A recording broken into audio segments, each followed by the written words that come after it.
أعوذ بالله من الشيطان الرجيم بسم الله الرحمن الرحيم ما أصاب من مصيبة في الأرض ولا في أنفسكم إلا في كتاب من قبل أن نبرأها إن ذلك على الله يسير لكي لا تأسوا على ما فاتكم ولا تفرحوا بما آتاكم والله لا يحب كل مختال فخور الذين يبخلون ويأمرون الناس بالبخل ومن يتول فإن الله هو الغني الحميد لقد أرسلنا رسلنا بالبينات وأنزلنا معهم الكتاب والميزان ليقوم الناس بالقسط وأنزلنا الحديد فيه بأس شديد ومنافع للناس وليعلم الله من ينصره ورسله بالغيب إن الله قوي عزيز صدق الله العلي العظيم ما أصاب من مصيبة في الأرض ولا في أنفسكم إلا في كتاب من قبل أن نبرأها کوئی آفت نہیں پڑتی ملک میں اور نہ تمہاری جانوں میں جو لکھی نہ ہو ایک کتاب میں پہلے اس سے کہ پیدا کرے ہم اس کو دنیا میں ان ذالک علی اللہ یسیر بے شک یہ اللہ پر آسان ہے لکی لا تاسوا علی ما فاتکم ولا تفرحوا بما آتاکم تاکہ تم غم نہ کھایا کرو اس پر جو ہاتھ نہ آیا اور نہ شیخی کیا کرو اس پر جو تم کو اس نے دیا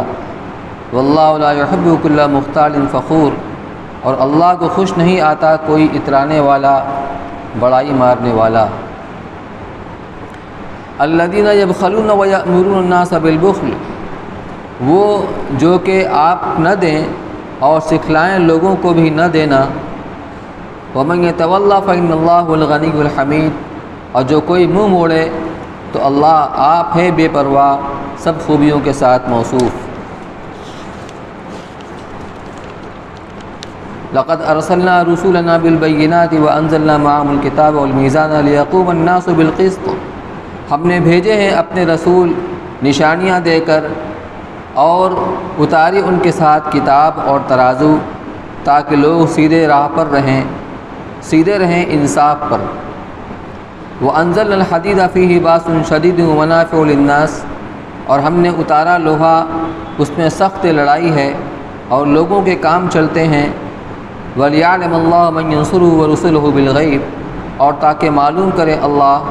کون مدد کرتا ہے اس کی اور اس کے رسولوں کی بن دیکھے ان اللہ قوی عزیز بے شک اللہ زور آور ہے زبردست اس کے پہلے آیات کے اندر دنیا کی انسان کی جو مختلف مراحل ہیں زندگی کے عمر کے اس میں جو اس کا مشغلہ ہے کھیل کود زینت و تفاخر وغیرہ اس میں یہ بیان کیا گیا تھا کہ کبھی اس میں لگ کر اور پھنس کر انسان آخرت کو بھول جاتا ہے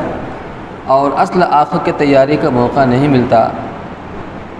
اور یہاں ان آیات کے اندر اس کو بیان کیا گیا ہے کہ جو بھی مصیبت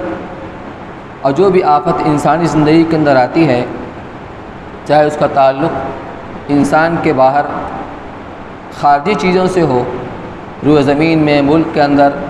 زلزلہ ہے قحط سالی ہے فتنہ و فساد ہے اس طرح کی چیزیں یا اس کا تعلق انسان کے اپنے اندر کی چیزوں سے ہو بیماری ہے اسی طریقے سے کسی کی موت ہے مال میں اولاد میں نقصان ہے تو یہ جو کچھ پیش آتا ہے یہ اللہ تعالیٰ نے زمین اور آسمان کے پیدا کرنے سے بہت پہلے اس کو لوح محفوظ کے اندر لکھ دیا تھا اس کو فرمایا کہ دنیا کی دو چیزیں انسان کو اللہ کی یاد اور آخرت کے فکر سے غافل کرنے والی ہیں ایک راحت و عیش جس میں مبتلا ہو کر انسان اللہ کو بھلا بیٹھتا ہے اس سے بچنے کی ہدایت سابقہ آیات میں آ چکی ہے کہ یہ ساری کی ساری چیزیں وقتی اور عارضی ہیں ان کو دوام اور قرار نہیں ہے دوسری چیز مصیبت اور غم ہے اس سے مبتلا ہو کر بھی بعض اوقات انسان مایوس اور خدا کی یاد سے غافل ہو جاتا ہے آیت مذکورہ میں اس کا بیان ہے۔ ما اصابکم من مصیبت فی الارض ولا فی انفسکم الا فی کتاب من قبل ان نبرأها، یعنی جو کوئی مصیبت تم کو زمین میں یا اپنی جانوں میں پہنچتی ہے وہ سب ہم نے کتاب یعنی لوح محفوظ میں مخلوقات کو پیدا کرنے سے بھی پہلے لکھ دیا تھا۔ زمین کی مصیبت سے مراد قحط، زلزلہ، کھیت اور باغ میں نقصان، تجارت میں گھاٹا، مال و دولت کا ضائع ہو جانا، دوست احباب کی موت سب داخل ہیں، اور اپنی جانوں کی مصیبت میں ہر طرح کے امراض اور زخم اور چوٹ وغیرہ شامل ہیں۔ یہ بنیادی فرق ہوتا ہے ایک مومن اور غیر مومن کے درمیان میں، کہ مومن یہ سمجھتا ہے کہ میرے اوپر جو بھی حالات آتے ہیں، کوئی پریشانی، مصیبت، اپنوں کی موت، مال اور اولاد کے اندر نقصان، یہ سب کی سب میرے مقدر میں لکھا ہوا تھا، میں اس سے بچ نہیں سکتا تھا۔ وہ صبر کرتا ہے، اس کو قرار آ جاتا ہے، اور صبر کرنے پر اس کو اللہ کی طرف سے اجر دیا جاتا ہے۔ حدیث میں فرمایا گیا ما اصابک لم یکن لیخطئک، کہ اے مخاطب، جو تکلیف، جو مصیبت، جو نقصان تمہیں پہنچ چکا ہے وہ تم تو چوکنے والا نہیں تھا، کیونکہ وہ تمہاری تقدیر کے اندر لکھا ہوا تھا۔ اور جو اچھی چیزیں، خوشحالی ہے اور جس سے انسان خوش ہوتا ہے، اس کی ترقیات ہیں، مال اور اولاد کے اندر بڑھوتری ہے، جو کچھ تم کو ملا ہے تمہارا اپنا کمال نہیں ہے، وہ اللہ نے تمہارے مقدر میں لکھ دیا تھا، وہ تم سے چوک نہیں سکتا تھا۔ یہ ایمان کی بات ہے، یہ تقدیر کی بات ہے۔ تو اللہ تعالیٰ نے یہاں اس کو بیان اس لیے کیا ہے، آگے اس کی علت بیان کی جا رہی ہے کہ لِكَيْ لَا تَعْسَوْا عَلَىٰ مَا فَاتَكُمْ وَلَا تَفْرَحُوا بِمَا آتَاكُمْ۔ مطلب اس آیت کا یہ ہے کہ دنیا میں جو کچھ مصیبت یا راحت، خوشی یا غم انسان کو پیش آتا ہے، وہ سب حق تعالیٰ نے لوح محفوظ میں انسان کے پیدا ہونے سے بہت پہلے ہی لکھ رکھا ہے۔ اس کی اطلاع تمہیں اس لیے دی گئی تاکہ تم دنیا کے اچھے برے حالات پر زیادہ دھیان نہ دو، نہ یہاں کی تکلیف و مصیبت یا نقصان و فقدان کچھ زیادہ حسرت و افسوس کرنے کی چیز ہے، اور نہ یہاں کی راحت و عائش یا مال و متاع اتنا زیادہ خوش اور مست ہونے کی چیز ہے جس میں مشغول ہو کر اللہ کی یاد اور آخرت سے غافل ہو جاؤ۔ حضرت عبداللہ ابن عباس رضی اللہ تعالیٰ عنہ فرمایا کہ ہر انسان طبعی طور پر بعض چیزوں سے خوش ہوتا ہے، بعض سے غمگین، لیکن ہونا یہ چاہیے کہ جس کو کوئی مصیبت پیش آوے وہ اس پر صبر کر کے آخرت کا اجر و ثواب کمائے، اور جو کوئی راحت و خوشی پیش آئے وہ اس پر شکر گزار ہو کر اجر و ثواب حاصل کرے۔ اگلی آیت میں راحت و آرام یا مال و دولت پہ اترانے والے اور فخر کرنے والوں کی مذمت بیان فرمائی کہ واللہ لا یحب کل مختال فخور، کہ اللہ تعالیٰ پسند نہیں کرتا اترانے والوں کو، فخر کرنے والوں کو، اور یہ ظاہر ہے جس کو پسند نہیں کرتا اس سے بغض و نفرت رکھتا ہے۔ مطلب یہ ہے کہ دنیا کی نعمتوں پر اترانے اور فخر کرنے والے اللہ تعالیٰ کے نزدیک مبغوض ہیں، مگر عنوان تعبیر میں پسند نہ کرنا ذکر کر کے شاید اس طرح اشارہ ہے کہ عقل مند، عاقبت اندیش انسان کا فرض یہ ہونا چاہیے کہ وہ اپنے ہر کام میں اس کی فکر کرے کہ وہ اللہ کے نزدیک پسند ہے یا نہیں، اس لیے یہاں ناپسند ہونے کا ذکر فرمایا۔ تو واللہ لا یحب کل مختال فخور، مختال کہتے ہیں جو آدمی اپنے اندر کی جو نعمتیں ہیں اللہ کی دی ہوئی ہیں اس پر اترائے۔ جب آدمی کسی نعمت کو اپنا ذاتی کمال سمجھتا ہے تو اس پر اتراتا ہے، لیکن اگر اللہ کی عطا و دین سمجھتا ہے تو اللہ کا شکر گزار ہوتا ہے۔ اسی طریقے سے باہر کی چیز جو انسان کے جسم کے باہر ہے، اولاد کی کثرت، مال کی کثرت، عہدہ اور منصب، یہ چیزیں اس کو حاصل ہوتی ہیں تو اس پر فخر کرتا ہے، اللہ کو دونوں چیزیں ناپسند ہیں۔ تو اللہ نے اس کو امتحان کا ذریعہ بنایا ہے، کسی کو کم کسی کو زیادہ، یہ اس کی اپنی محنت سے نہیں حاصل ہوتا۔ نحن قسمنا بینہم معیشتہم، کہ ہمیں نے انسان کی روزی کو ان کے درمیان میں تقسیم کر رکھا ہے، اس کی بنیاد محنت نہیں ہے بلکہ اللہ کی تقسیم ہے، اس کی عطا اور دین ہے۔ اس لیے اگر اللہ تعالیٰ کسی کو نعمتوں سے نوازیں تو اس کو اللہ کا فضل سمجھنا چاہیے اور اس پر شکر ادا کرنا چاہیے۔ شکر کرنے پر اللہ کی طرف سے نعمتوں کے اندر اور اضافہ ہوتا ہے۔ اور کوئی تکلیف، کوئی پریشانی، کوئی مصیبت آ گئی تو اس کو سمجھے کہ اللہ کی طرف سے میرے مقدر میں لکھ دی گئی تھی، میں اس سے بچ نہیں سکتا تھا، اس میں بھی اللہ کی کچھ مصلحت ہوگی، اور آدمی اس پر صبر کر لیتا ہے۔ غیر مومن کے سامنے یہ باتیں نہیں ہوتی ہیں، اس لیے وہ مصیبت سے گھبرا بھی آتا ہے، اور جو کوئی خوشی کی چیز ہوتی ہے تو اس پر اتراتا بھی ہے۔ تو فرمایا ما اصاب من مصیبت فی الارض ولا فی انفسکم، کہ تمہیں کوئی بھی مصیبت جو پہنچے، چاہے وہ زمین ملک کے اندر ہو یعنی انسان کے باہر، ولا فی انفسکم، نہ تمہاری اپنی خود کی جانوں میں، یعنی اپنے اندر میں کوئی مصیبت، کوئی تکلیف پہنچے، الا فی کتاب من قبل ان نبراہا، مگر وہ لوح محفوظ کے اندر لکھی آ چکی ہے اس کے پیدا کرنے سے پہلے یعنی اس انسان کے پیدا کرنے سے پہلے۔ ان ذالک علی اللہ یسیر، بے شک یہ بات اللہ پر آسان ہے، کیونکہ اللہ تعالیٰ جس طرح سامنے کی چیزوں کو دیکھتے ہیں اور جانتے ہیں، ایسی غیب کی باتوں کو بھی جانتے ہیں۔ ان کے لیے کوئی چیز غیب نہیں، ہر چیز اللہ کے سامنے آیا ہے، تو ان کے لیے بات آسان ہے کہ کوئی حادثہ، کوئی واقعہ پیدا ہونے سے پہلے اس کو لکھ دیں، کہ جس طرح لوح محفوظ کے اندر تفصیل لکھی ہوئی ہے، عین اس کے مطابق دنیا میں اپنے وقت پر اس کا ظہور ہوتا ہے، ذرہ برابر اس کے اندر کمی بیشی نہیں ہوتی۔ تو اس سے انسان کو تسلی ہو جاتی ہے، صبر آ جاتا ہے۔ لکی لا تعصوا، اس کی علت یہی بیان کی تاکہ تم غم نہ کرو، علی ما فاتکم، جو چیز تم سے چھوٹ گئی، چوک گئی، تو اس پر غم نہ کرو، ولا تفرحوا بما آتاکم، اور جو اللہ نے تمہیں عطا فرمایا اپنا فضل، اپنا انعام، تو اس پر تم اتراؤ مت۔ واللہ لا يحب كل مختال فخور، اور اللہ تعالیٰ کسی بھی اترانے والے شیخی باز کو، یعنی متکبر شیخی باز کو پسند نہیں کرتے۔ الذین یبخلون ویأمرون الناس بالبخل، یہ وہ لوگ ہیں جو خود تو بخل کرتے ہی ہیں، لوگوں کو بھی بخل کا حکم دیتے ہیں، یعنی اپنے قول و عمل سے، اپنے فعل سے وہ لوگوں کو بھی ترغیب دیتے ہیں بخل کرنے کی۔ حالانکہ جب اللہ نے دیا ہے تو اللہ کے راہ میں جو تقاضا ہے دین کا، اس پر خرچ کرنا چاہیے۔ بخل کرنا اس بات کی علامت ہے کہ اس کو اللہ کے وعدے پر یقین نہیں، اعتماد نہیں ہے، کیونکہ جس اللہ نے آج دیا ہے وہی اللہ کل بھی دے سکتا ہے، اس کے اندر کوئی کمی نہیں۔ وَمَن يَتَوَلَّ فَإِنَّ اللَّهَ الْغَنِيُّ الْحَمِيدُ، لیکن جو اعراض کرے، یعنی اللہ کی راہ میں خرچ نہ کرے، جہاں خرچ کے مواقع ہیں وہاں خرچ نہ کرے، یا اسی طریقے سے ان مالوں کے اندر، خوشحالی کے اندر مشغول ہو کر، مبتلا ہو کر، یا مصیبت سے مایوس ہو کر آخرت کو فراموش کر دے، تو اللہ تعالیٰ وہ بے نیاز ہے، وہ کسی کا محتاج نہیں۔ وہ جو اپنی راہ میں خرچ کرنے کا حکم دیتا ہے، من ذا الذی یقرض اللہ قرضا حسنا، تو کون ہے جو اللہ کو قرض حسن دے؟ جو اللہ تعالیٰ مطالبہ کرتے ہیں اس میں اس کا کوئی فائدہ نہیں ہے، اس میں تمہارا ہی فائدہ ہے۔ جو خرچ کرو گے آخرت میں اللہ تعالیٰ پورا اس کا بدلہ دے دیں گے۔ وہ غنی ہے، بے نیاز ہے، کسی کے محتاج نہیں۔ الحمید ستودہ صفات ہیں، ہر تعریف کا مستحق ہے۔ لقد ارسلنا رسولنا بالبینات وانزلنا معهم الکتاب والمیزان لیقوم الناس بالقسط، ہم نے اپنے رسولوں کو بھیجا واضح احکامات دے کر، اور اتارا ان کے ساتھ کتاب اور میزان۔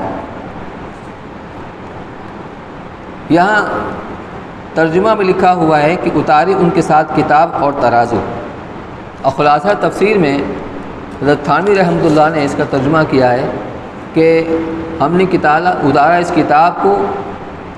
اور اس کتاب میں بالخصوص انصاف کرنے کے حکم کو۔ میزان اصل میں اس آلہ کو کہتے ہیں جس کے ذریعے سے حقوق کو برابر تول کر دیا جاتا ہے، اس کو ہم ترازو کہتے ہیں۔ تو ترازو کا مقصد بھی کیا ہے؟ زنوا بالقسطاس المستقیم، سیدھی ترازو تولو۔ جب کانٹا بالکل سیدھا ہوگا تو یہ بالکل سیدھا ہوا، یہ عدل ہے، یہ انصاف ہے۔ عدل کا مطلب بالکل برابر سرابر، یہ تو واجب ہے، جس کا جو حق ہے اس کو پورا حق دینا واجب ہے۔ ہم کے سامان خریدنے کے لیے مثال کے طور پر کوئی پھل ہے، بھاؤ تاؤ کیا، 100 روپے کلو طے ہو گیا، تو جب دینے والے نے 100 روپیہ دیا تو اس کا حق ہے کہ اس کو پورا 1 کلو تول کر دیا جائے۔ اگر کم دیا جائے گا تو اس کی حق تلفی ہوگی، اس پر مواخذہ ہوگا۔ کوئی اپنی طرف سے اضافہ کر دے اس کو اختیار ہے، چونکہ یہ روایت میں یہ بھی آتا ہے زن ورجح، جب تولا کرو تو تھوڑا سا جھکتا ہوا تولا کرو۔ یہ حکم وجوبی نہیں ہے، استحبابی ہے کہ جب تولو تھوڑا جھکتا ہوا تول دو، اس سے کیا ہوتا ہے کمی نہیں ہوتی ہے، لیکن گراہک خوش ہو جاتا ہے، لوگ اس کی طرف متوجہ ہوتے ہیں اور خوب اس کی بکری ہوتی ہے۔ بظاہر تو نظر آتا ہے کہ اس کو نقصان ہوا، لیکن نقصان نہیں ہوتا، وہ فائدہ ہوتا ہے، کیونکہ اللہ کے رسول صلی اللہ علیہ وسلم جس چیز کی ترغیب دے رہے ہیں اس میں نقصان نہیں ہو سکتا۔ زن ورجح، جب تولو ذرا جھکتا ہوا تول دیا کرو۔ تو چونکہ یہ میزان اور ترازو حقوق کو برابر برابر دینے کا آلہ ہے، اس لیے یہ بھی اللہ کی نعمت ہے، لیکن یہاں مراد میزان سے کتاب کے اندر وہ احکامات ہیں جس میں حقوق کو پورا پورا ادا کرنے کا حکم دیا گیا ہے۔ تو ہم نے اپنے رسولوں کو بھیجا، رسولوں کو بھیجنے سے مقصود کیا ہے؟ بالبیناتی، واضح احکام، یہ بھی مراد ہو سکتے ہیں، اور دلائل دے کر بھیجا، واضح دلائل، یعنی اللہ کے رسول بشر ہی تو ہوتے ہیں، اس لیے ہر زمانے میں اس زمانے کے انسانوں کو یہی اشکال تھا، یہ کیا بات ہے ہمارے جیسے انسان یہ رسول بن گئے؟ تو رسول کو اللہ کی طرف سے معجزہ دے کر بھیجا جاتا تھا۔ معجز کے معنی آتے ہیں عاجز کر دینے والی چیز، یعنی رسول کے ہاتھ پر اللہ کے حکم سے جو معجزہ ظاہر ہوتا تھا عام انسان اس کو پیش نہیں کر سکتا تھا۔ موسیٰ علیہ السلام کو اللہ تعالیٰ نے جو معجزہ دیا تھا، خاص طور پر ید بیضا اور عصا کا معجزہ، تو جب وہ اپنے عصا کو ڈالتے تھے تو وہ سانپ بن کر دوڑنے لگتا تھا۔ قرآن میں 3 لفظ اس کے لیے استعمال کیا گیا، کہیں ایک کأنہا جان کہتے ہیں اس سانپ کو جو بہت چھوٹا اور بہت تیز دوڑتا ہو، اور کہیں یہ فیضا کے صوبان مبین، صوبان کہتے ہیں اژدہا کو جو بہت 1.5 لول کا بھاری بھرکم ہوتا ہے، اور کہیں پر ہے حیۃ تسعیٰ، تو حیہ کے معنی مطلق سانپ کے آتے ہیں۔ تو مفسرین کرام نے تطبیق یہ دی ہے کہ وہ جو سانپ موسیٰ علیہ السلام کا بطور معجزہ کے ظاہر ہوتا تھا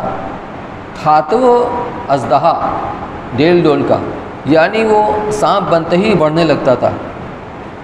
دوسرے اتنا تیز رفتار تھا جیسے کہ چھوٹا سانپ، تو چلنے میں چھوٹے سانپ کی طرح تیز رفتار تھا، اور 1.5 لول کا بھی تھا، اور ظاہر سی بات ہے اژدہا ہو چاہے چھوٹا سانپ ہو اس کو سانپ ہی کہتے ہیں۔ تو موسیٰ علیہ السلام کو جو معجزہ ملا، جب اللہ کا حکم ہوتا تھا تب موسیٰ علیہ السلام اس حکم کی تعمیل میں اپنے عصا کو ڈالتے تھے، معجزہ ظاہر ہوتا تھا۔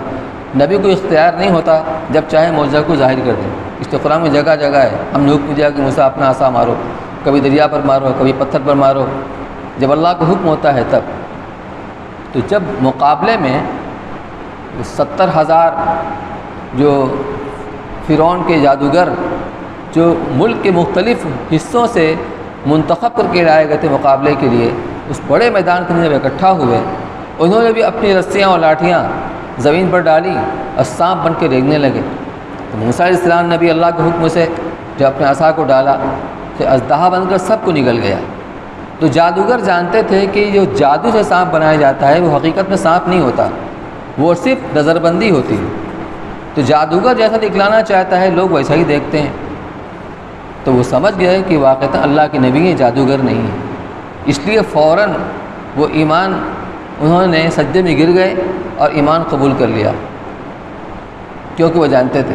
تو معجزہ کہتے ہیں کہ عام انسان اس چیز کو پیش نہ کر سکے اور عام انسان کو وہ چیز عاجز کر دے، تو اللہ تعالیٰ نبیوں کے ساتھ ان معجزوں کو اس لیے بھیجتے ہیں، یہ ان کی صداقت کی دلیل ہوا کرتی ہے کہ اللہ کے سچے نبی ہیں۔ اور ہمارے نبی صلی اللہ علیہ وسلم کو جو معجزہ دیا گیا وہ زندہ معجزہ ہے قرآن کی شکل میں، جو چیلنج قرآن نے روز اول کیا تھا کہ اگر تم اس کو خدا کا کلام نہیں مانتے، یہ خدا کا کلام ہے اور خدا نے اپنے رسول کے اوپر اتارا ہے، نازل کیا ہے، اور حضرت محمد صلی اللہ علیہ وسلم اللہ کے رسول ہیں،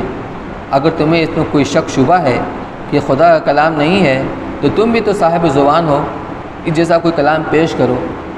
ایک چھوٹی چھوٹی صورت پیش کر دو۔ لیکن انہوں نے اس چیلنج کو قبول نہیں کیا، اور آج تک کوئی اس چیلنج کو قبول نہیں کیا اور قیامت تک نہیں کر سکے گا۔ یہ زندہ معجزہ ہے۔ تو وہ عام آدمی کو جو چیز عاجز کر دے. یہاں بینات سے مراد وہ دلائل بھی ہو سکتے ہیں جو نبی کی نبوت کی صداقت کے لیے نبی کے ساتھ بھیجے جاتے ہیں. وہ انزلنا معہم الکتاب، اور اس کی دلیل یہ ہے کہ ہم نے ان کے ساتھ کتاب کو بھی اتارا. ان دلائل کے ساتھ ساتھ ہم نے کتاب کو بھی اتارا آسمانی. والمیزان، اور یہاں وہی اس کا ترجمہ حضرت تھانوی رحمۃ اللہ نے کیا ہے کہ انصاف کرنے کے حکم کو، جو احکامات ان کتابوں کے اندر دیے گئے ہیں جن کو نافذ کرنے کے اللہ نے انسان کو اپنا خلیفہ بنایا، زمین کے اندر اتارا ہے. گویا پوری شریعت اس کے احکامات یہ سب گویا کی میزان ہے. لیکن کبھی ضرورت پڑتی ہے عملی طریقے پر اس عدل کو قائم کرنے کے لیے میزان کی. سورہ رحمان کے اندر اللہ نے فرمایا کہ والارض وضعها للانام الشمس والقمر بحسبان والنجم والشجر يسجدان والسماء رفعها ووضع الميزان، کہ اللہ نے آسمان کو بلند کیا اور ترازو کو اتارا. تو یہ عدل کو اور انصاف کو قائم کرنے کا ایک ذریعہ ہے. لیقوم الناس بالقسط، تاکہ لوگ انصاف کے اوپر قائم رہیں، حق والوں کو ان کا پورا حق ملے. تو لفظ بینات کے لغوی معنی واضح اور کھلی ہوئی چیزوں کے ہیں. اس سے مراد یہ بھی ہو سکتا ہے کہ واضح احکام ہوں، جیسا یہ خلاصہ تفسیر میں یہی ترجمہ لیا گیا ہے. اور یہ بھی ہو سکتا ہے کہ اس سے معجزات اور نبوت رسالت اور واضح دلائل مراد ہوں. اور بینات کے بعد انزلنا معہم الکتاب میں کتاب نازل کرنے کا علیحدہ ذکر بظاہر اسی تفسیر کا مؤید ہے کہ بینات سے مراد معجزات و دلائل ہوں، اور احکام کی تفصیل کے لیے کتاب نازل کرنے کا ذکر فرمایا گیا. کتاب کے ساتھ ایک دوسری چیز میزان نازل کرنے کا بھی ذکر ہے. میزان اصل اس آلہ کو کہا جاتا ہے جس سے کسی چیز کا وزن کیا جائے، جس کی عام صورت ترازو ہے. اور مروجہ ترازو کے علاوہ مختلف چیزوں کے وزن تولنے کے لیے جو دوسرے مختلف قسم کے آلات ایجاد ہوتے رہتے ہیں وہ بھی میزان کے مفہوم میں داخل ہیں. جیسے آج کل روشنی، ہوا وغیرہ ناپنے والے آلات، بخار ہے اور بہت سارے زلزلہ ہے. اس آیت میں کتاب کی طرح میزان کے لیے بھی نازل کرنے کا ذکر فرمایا ہے. کتاب کا آسمان سے نازل ہونا اور فرشتوں کے ذریعے پیغمبر تک پہنچنا تو معلوم و معروف ہے. میزان کے نازل کرنے کا کیا مطلب ہے؟ اس کے متعلق تفسیر روح المعانی اور مظہری وغیرہ میں ہے کہ انزال میزان سے مراد ان احکام کا نزول ہے جو ترازو استعمال کرنے اور انصاف کرنے کے متعلق نازل ہوئے. اور قرطبی نے فرمایا کہ دراصل انزال تو کتاب ہی کا ہوا ہے، ترازو کے وضع کرنے اور ایجاد کرنے کو اس کے ساتھ لگا دیا گیا ہے، جیسا کہ عرب کے کلام میں اس کے نظائر موجود ہیں. اور بعض روایات میں ہے کہ حضرت نوح علیہ السلام پر حقیقی معنی میں آسمان سے ترازو نازل کی گئی تھی اور حکم دیا گیا تھا کہ اس سے وزن کر کے حقوق پورے کرنا چاہیے. کتاب اور میزان کے بعد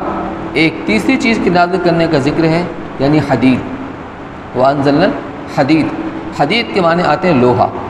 اس کے نازل کرنے کا مطلب بھی اس کو پیدا کرنا ہے، جیسا کہ قرآن کریم کی ایک آیت میں چوپایا یعنی جانوروں کے متعلق بھی لفظ انزال استعمال فرمایا ہے، حالانکہ وہ کہیں آسمان سے نازل نہیں ہوتے، زمین پر پیدا ہوتے ہیں. آیت ہے وَأَنزَلَ لَكُم مِّنَ الْأَنْعَامِ ثَمَانِيَةَ أَزْوَاجٍ. یہاں باتفاق انزلنا سے مراد خلقنا ہے، یعنی تخلیق کو انزال کے لفظ سے تعبیر کر دیا ہے، جس میں اشارہ اس طرف پایا جاتا ہے کہ دنیا میں جو کچھ ہے وہ سب اس اعتبار سے منزل من السماء ہے کہ اس کے پیدا ہونے سے بھی بہت پہلے وہ لوح محفوظ میں لکھا ہوا تھا. حدید یعنی لوہے کو نازل کرنے کی دو حکمتیں آیت میں بیان فرمائی ہیں. اول یہ کہ مخالفین پر اس کا رعب پڑتا ہے اور سرکشوں کو اس کے ذریعے احکام الہیہ اور عدل و انصاف کے احکام کا پابند بنایا جا سکتا ہے. دوسری یہ اس میں لوگوں کے لیے بہت منافع حق تعالیٰ نے رکھے ہیں کہ جس قدر صنعتیں اور ایجادات و مصنوعات دنیا میں ہوئی یا آئندہ ہو رہی ہیں ان سب میں لوہے کی ضرورت ہے. لوہے کے بغیر کوئی صنعت نہیں چل سکتی. تو ایک تو مقصد ہے کہ لوگوں کو مرعوب کرنا. قرآن کے نزول اور رسولوں کے آنے کا مقصد دنیا میں عدل انصاف کو قائم کرنا ہے. رسول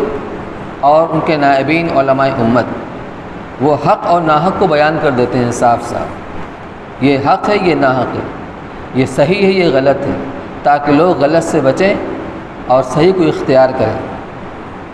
ظلم کرنے سے بچیں، عدل و انصاف کو قائم کریں۔ لیکن بعض طبیعتیں ایسی ہوتی ہیں جو بات کو سن کر اس کو عمل کے لیے تیار نہیں ہوتی ہیں، تو ان کو ضرورت پڑتی ہے ڈنڈے سے بنانے کی۔ مفتی جو ہوتا ہے وہ مسئلہ بتا دیا کرتا ہے، یہ مسئلہ ہے، یہ حکم ہے، لیکن اس کو منوانے کی اس کے پاس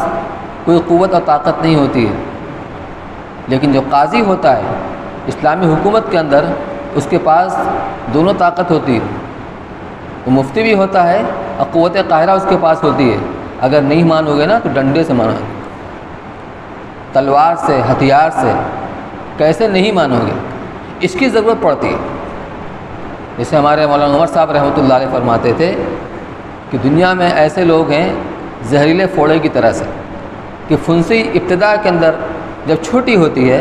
تو اس کا علاج ممکن ہوتا ہے، کبھی مرہم کے ذریعے، کبھی اور دعاؤں کے ذریعے، لیکن جب وہ پھوڑا ایسا ہو جاتا ہے کہ اب بغیر چیرا لگائے کام نہیں ہوگا، آپریشن کے بغیر کام نہیں ہوگا، تو اس کو آپریشن کیا جاتا ہے۔ یہ جہاد کیا ہے؟ یہ آپریشن ہے، تو اس کی بھی ضرورت پڑتی ہے۔ اور ہتھیار عام طور پر لوہے کے بنائے جاتے ہیں، آج بھی اس ترقی یافتہ دنیا کے اندر جو ہتھیار بنائے جاتے ہیں اس میں لوہوں کا استعمال ہوتا ہے، تو لوہا اس کے ذریعے ہتھیار بنایا جاتا ہے مرعوب کرنے کے لیے، تاکہ وہ حق اور انصاف دنیا کے اندر باقی رہے، زندہ رہے۔ پھر اور بھی اس کے اندر بہت فوائد انسانوں کے لیے، کتنی مشینیں جو لوہے کے ذریعے بنائی جاتی ہیں، سمندر میں بڑے بڑے جہاز،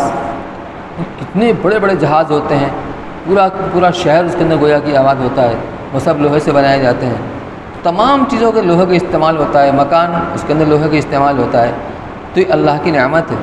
تو یہاں یہ بات بھی قابل غور طلب ہے کہ اس آیت میں اصل مقصد پیغمبروں اور کتابوں کے بھیجنے اور میزان عدل ایجاد کرنے اور اس کے استعمال کرنے کا یہ بیان کیا ہے کہ لیقوم الناس بالقسط، یعنی لوگ انصاف پر قائم ہو جائیں۔ اس کے بعد ایک تیسری چیز یعنی لوہے کے نازل کرنے یعنی ایجاد کرنے کا بھی ذکر فرمایا گیا ہے۔ یہ بھی در حقیقت اسی عدل و انصاف کی تکمیل کے لیے ہے جو پیغمبر اور کتاب کے نازل کرنے سے مقصود ہے، کیونکہ انبیاء علیہ السلام اور آسمانی کتابیں عدل و انصاف قائم کرنے کے واضح دلائل دیتے ہیں اور نہ کرنے کی صورت میں عذاب آخرت سے ڈراتے ہیں۔ میزان ان حدود کو بتلاتی ہے جن سے انصاف کیا جاتا ہے، مگر سرکش معاند جو نہ کسی دلیل سے مانتا ہے نہ ترازو کی تقسیم کے مطابق عمل کرنے کو تیار ہے، اگر اس کو آزاد چھوڑ دیا جائے تو وہ دنیا میں عدل و انصاف قائم نہیں ہونے دے گا۔ اس کو پابند کرنا لوہے اور تلوار کا کام ہے، جو حکومت و سیاست کرنے والے آخر میں بدرجہ مجبوری استعمال کرتے ہیں۔ چنانچہ فرمایا کہ وَأَنزَلْنَا الْحَدِيدَ فِيهِ بَأْسٌ شَدِيدٌ، اور ہم نے اتارا لوہا جس میں سخت لڑائی ہے، یعنی رعب، وَمَنَافِعُ لِلنَّاسِ، اور لوگوں کے منافع۔ اب اس کو عام کر دیا، ہر زمانے میں جو اس سے متعلق منافع، ہر طرح کے منافع، ہر چیز کے اندر جتنی چیزیں دنیا کے اندر ایجاد ہوتی ہیں کسی نہ کسی درجے میں لوہا کا بھی اس میں استعمال ہوتا ہے۔ وَلِيَعْلَمَ اللَّهُ مَن يَنصُرُهُ وَرُسُلُهُ بِالْغَيْبِ، اور تاکہ اللہ تعالیٰ ظاہری طور پر بھی معلوم کر لے اور جان لے کہ کون اس کے رسولوں کی اور اس کی مدد کرتا ہے بن دیکھے۔ یعنی ہتھیار کے ذریعے سے جب جہاد کیا جاتا ہے، یہ بات بھی ذہن میں رہے، حضرت صلی اللہ علیہ وسلم نے ہمیشہ جو تبلیغ کی ہے وہ غیر ایمان والوں کو تبلیغ کی ہے، ان کو کلمے کی دعوت دی ہے، توحید کی دعوت دی ہے۔ اور حضرات صحابہ کرام نے جو خروج کیا ہے ہر زمانے میں ہتھیار کے ساتھ، کیوں کہ عدل و انصاف کو قائم کرنا ہے۔ اگر وہ سیدھے راہ راست کے اوپر آ گئے، ایمان کی توحید کی دعوت قبول کر لیا تو ہمارے بھائی بن گئے، اور اگر نہیں تو اس کے بعد نمبر آتا ہے جزیہ کا، کہ تم ہمارے ماتحت رہو اور اس دین اسلام کی تابعداری اختیار کرو، یعنی اس کا غلبہ کو تسلیم کرو، تو ٹیکس دینا پڑے گا، ورنہ آخری شکل ہے جہاد اور قتال۔ تو جہاں بھی جاتے تھے ہتھیار کے ساتھ جاتے تھے کہ اس کی بھی ضرورت پیش آئے گی، تو اللہ تعالیٰ جہاد کا محتاج نہیں، اپنے دین کو غالب کرنے کے لیے اللہ تعالیٰ کسی کا محتاج نہیں، وہ قادر مطلق ہے، لیکن اس نے جہاد کو جو مشروع کیا ہے ایک تو یہ تاکہ دیکھے کون اس کے رسولوں کی مدد کرتا ہے، تو اللہ اور اس کے رسول کی مدد یہ عین دین کی مدد ہے۔ تو جو دین کا مددگار ہوتا ہے وہ اللہ کے رسول کی مدد کرتا ہے، جو اللہ کے رسول کی مدد کرتا ہے وہ دین کی مدد کرتا ہے، دین کا مددگار ہے۔ کیا اللہ جانتے نہیں؟ اللہ سب جانتے ہیں۔ جب مخلوقات کے پیدا کرنے سے پہلے قیامت تک جو کچھ پیش آئے گا وہ سب کچھ اللہ نے لوح محفوظ کے اندر لکھ دیا ہے، جانتے تو سب ہیں، لیکن یہاں ظاہری طور پر جاننا مراد ہے کہ دنیا میں اس کا ظہور ہو، وہ دنیا کے سامنے آئے، تو ظاہری طور پر بھی اللہ اس کو جان لے کون اس کے رسول کی مددگار ہوتا ہے، یعنی اس کے دین کی مدد کرتا ہے اور جہاد میں حصہ لیتا ہے۔ ان اللہ قوی عزیز، آخر نے فرمایا کہ اللہ تمہارے اس مدد کا محتاج نہیں ہے، جہاد کا، تمہاری مدد کا، تمہارے عملوں کا محتاج نہیں ہے، وہ تو قوی ہے، زبردست ہے، وہ طاقت والا ہے، قوت والا ہے، زبردست ہے، لیکن تمہیں جو حکم دیا تاکہ تم اس کو حکم کی تعمیل کرو گے تو تمہیں آخر میں اس کا اجر ملے گا۔ اللہ تعالیٰ ہم سب کو توفیق نصیب فرمائے۔ اصل میں بس یہ ہے کہ بندہ ہر وقت یہ دیکھے اللہ کا حکم کیا ہے، اس کی تعمیل کے لیے اپنے آپ کو تیار کرے، اور جو خاص طور پر جس چیز کو یہاں ہائی لائٹ کیا گیا ہے وہ یہ ہے کہ جو بھی